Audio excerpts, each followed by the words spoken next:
Dr. A.B. Akoi Jam.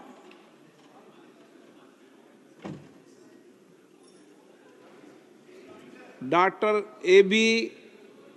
Akoi Jam. Next देते हैं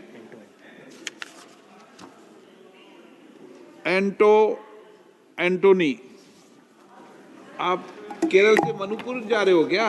thank you speaker. Kerala से Manipur shifting. I rise to speak on the discussion and voting on demands for grants for the year 2025-26 and introduction, consideration and passing return of the related appropriation bill and the resolution speaking approval of extension of President's rule imposed through proclamation issued by President on 13th February 2025 under Article 356(1) of the Constitution of India in relation to the state of Manipur with deep pain and anguish. Madam, my heart is very heavy and I speak not only as a member of Parliament but as a human being watching the continued suffering of our brothers and sisters in Manipur. What was happened there and what is still happening is not just a law and order problem, it is a complete collapse of governance. And that collapse lies squarely on the inefficiency of the BJP-led government, both at the center and in the state.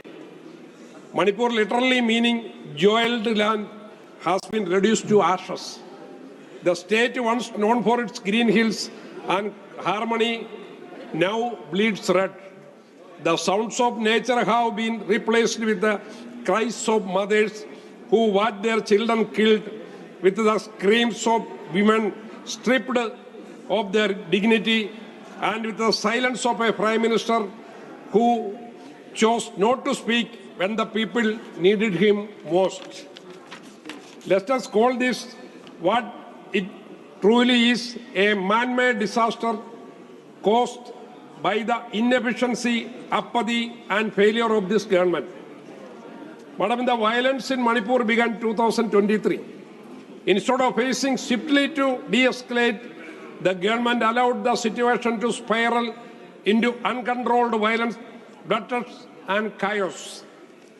Madam, where was the central government when the state was burning? Where was the Union Home Ministry, which is constitutionally responsible for maintaining law and order in such situations? What we saw was not just a slow response, it was no response. In fact, the inaction of the government enabled the violence. It gave room for mobs to attack, for homes to be burned, and for over 60,000 people to be displaced. Over 200 lives lost and nearly 500 churches demolished, and yet this government waited months to even speak a word.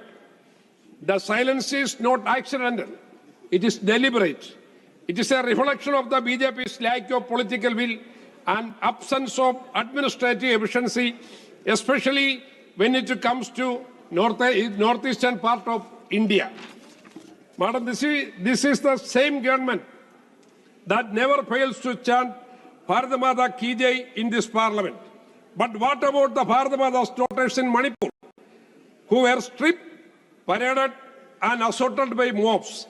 A former soldier whose wife was among the victims said with deep pain, "I served the country, but I couldn't protect my wife." What kind of country we are building where our soldiers feel helpless and our women are not safe?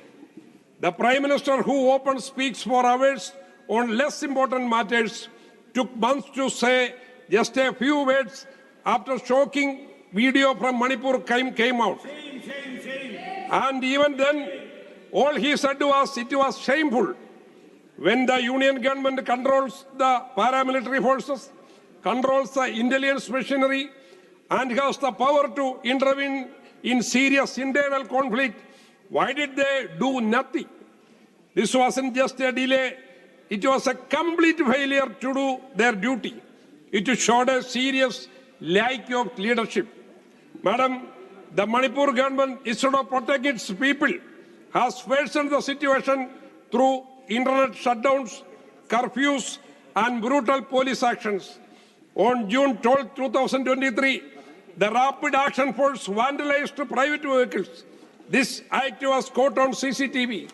Later, 3 RAF personnel were caught trying to burn down a store.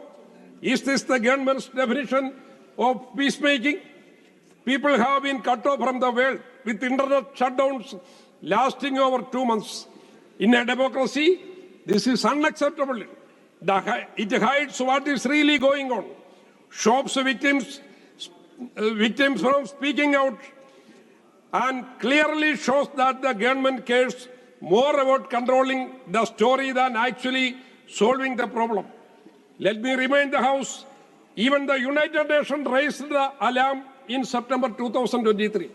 UN experts cited serious human rights violations, extrajudicial killings, sexual violence, forced displacement, and torture, and slammed the inadequate humanitarian response of the Indian government.